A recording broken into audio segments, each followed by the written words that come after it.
বিরতির পর স্বাগত। ভারতীয় ক্রিকেটে ফের বিতর্কে এবার রয়েছে আজহারউদ্দিন। হায়দ্রাবাদ ক্রিকেট সংঘায় দুর্নীতির অভিযোগ। ভারতীয় দলের অধিনায়ক থাকাকালীনও জড়িয়েছিলেন একাধিক দুর্নীতিতে, এমনটাই অভিযোগ। বিস্তারিত জানবো, টেলিফোন লাইনে যুক্ত হয়ে গেছে নিউজ ভ্যানগার্ড প্রতিনিধি সুমন্ত ব্যানার্জি। সুমন্ত, বিতর্কের আবারও উঠে এসেছে আজহারউদ্দিনের নাম, ঠিক কি জানতে পারছো?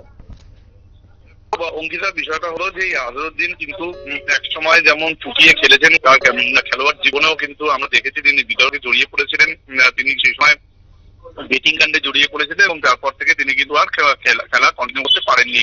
99টি টেস্ট খেলে তার আর 100টি টেস্ট তিনি খেলতে পারেননি। তারপরে আমরা দেখেছিলাম, তারপরে তিনি হায়দ্রাবাদ ক্রিকেট অ্যাসোসিয়েশনের তিনি সভাপতি হয়েছিলেন এবং সেই সময় তাকালীন তার বিরুদ্ধে দুর্নীতির যে অভিযোগ উঠেছিল, সেখানে কোটি টাকা দুর্নীতির আর্থিক দুর্নীতির অভিযোগ উঠেছিল। যদিও সেটা এতদিন সামনে আসেনি, সেটা হঠাৎ করে সামনে এসেছে এবং সেটার ভিত্তিতেই কিন্তু ইডি তাকে সমন পাঠিয়েছে এবং আজই তাকে হাজিরা দেওয়ার কথা রয়েছে ইডির দপ্তরে। দেখো, বিষয়টা হচ্ছে যে এর আগেও যখন বারবার দুর্নীতির অভিযোগ উঠেছে, তিনি কিন্তু একসময় কংগ্রেসের সাংসদও ছিলেন এবং এই কংগ্রেস সাংসদ থাকাকালীনও তিনি যেভাবে ইডের সভাপতি হিসেবে কাজ করেছেন সেটা নিয়ে অনেক বিতর্ক হয়েছিল।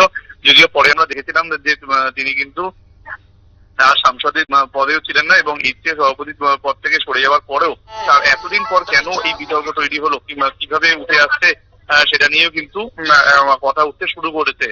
যেটা জানতে পারছি যে 20 কোটি টাকা দুর্নীতির অভিযোগ রয়েছে এবং তিনি যখন দায়িত্বে ছিলেন সেই সময় এই 20 কোটি টাকা আর্থিক দুর্নীতি হয়েছিল বলে অভিযোগটা সামনে এসছে এবং সেটার বেসিসেই কিন্তু তাকে তলব করা হয়েছে বা ইডির দপ্তরে। আজই তাকে ইডির দপ্তরে হাজিরা দিতে হবে, এমনটাই কিন্তু খবর। একদমই, ধন্যবাদ সুমন্ত। ইতিমধ্যে ইডির দফতরে হাজিরা দিতে হবে ভারতের প্রাক্তন ক্রিকেটার আজহারউদ্দিন। তার বিরুদ্ধে একাধিক দুর্নীতির অভিযোগ। ইতিমধ্যেই ফের বিতর্কে রয়েছে আজহারউদ্দিন। নিয়ে নিচ্ছে এই মুহূর্তে ছোট্ট একটি বিজ্ঞাপন বিরতি, সঙ্গে থাকুন।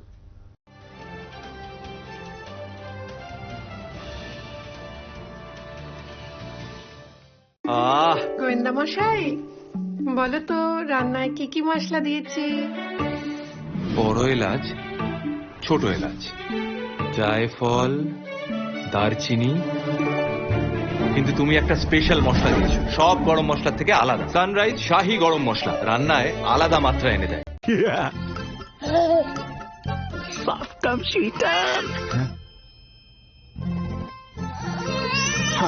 অ্যাক্টিং দাদুর থেকে শিখেছি।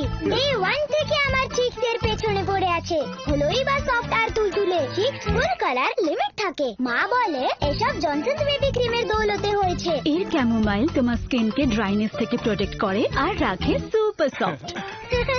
আবার দাদু, জনসনস বেবি প্রোটেকশন প্রথম দিন থেকে।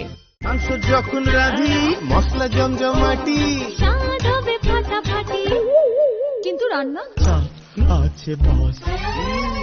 মাংস রান্নার হিট মশলা সানরাইজ মিট মশলা, এখন মাংস রান্নাতে কোনো চাপ নেই বস। ট্যাঙ্ক মানেই